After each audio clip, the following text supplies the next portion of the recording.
જય માતાજી મિત્રો, સ્વાગત છે તમારું આપણી ચેનલમાં।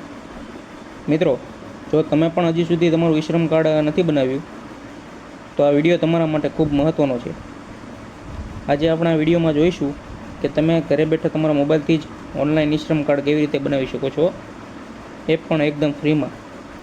તો વિડીયો પૂરો જોજો અને ચેનલ પર નવા હો તો સબસ્ક્રાઈબ કરવાનું ભૂલતા નહીં।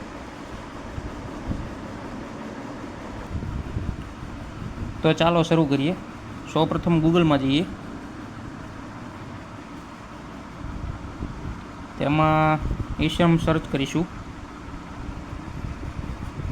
સૌથી પહેલી લિંક પર ક્લિક કરીશું, ત્યારબાદ આ રીતનું પેજ ખુલી જશે। ગો ટુ મેન પેજ પર ક્લિક કરીશું।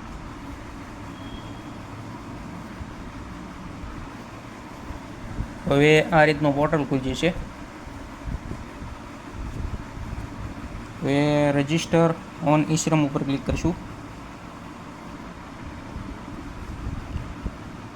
આ રીતે પોર્ટલ ખુલી જશે રજિસ્ટ્રેશન માટે। તેમાં તમારે મોબાઈલ નંબર નાખવાનો છે, આધાર કાર્ડ લિંક હોય એ મોબાઈલ નંબર નાખવાનો। ત્યારબાદ કેપ્ચા ફિલ કરવું, પછી ઈપીએફઓ અને ઈએસઆઈસી મેમ્બર હોવ તો યસ કરવું, નહીંતર ન કરવું।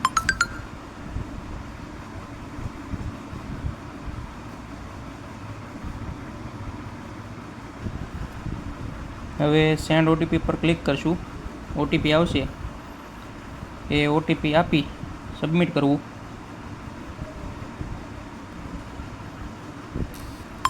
હવે આધાર નંબર નાખીશું, એમાં ઓટીપી આવશે, એ ઓટીપી ફિલ કરીશું।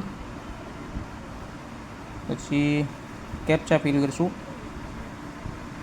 આઈ એગ્રી કરીશું, પછી સબમિટ કરીશું। ત્યારબાદ રજિસ્ટ્રેશન ફોર્મ ખુલી જશે। એમાં તમારે personal information, address, education, occupation and skill, બેંકની ડિટેલ્સ બધું ફિલ કરી દેવાનું છે। પછી આ રીતે ડિક્લેરેશન ટિક કરી દેવાનું છે। પછી આ નેશનલ એનસીએસ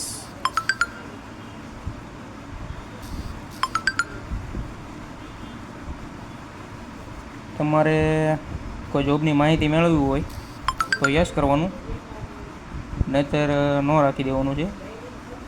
હવે આખું ફોર્મ ચેક કરી લેવાનું છે, કોઈ ભૂલ ન હોય તે રીતે ચેક કરવાનું। હવે સબમિટ કરી દેવાનું।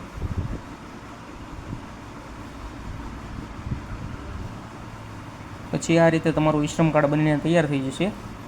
આની તમારે પ્રિન્ટ કઢાવી લેવાની છે।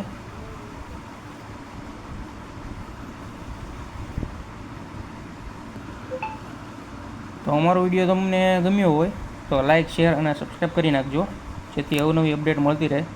જય માતાજી।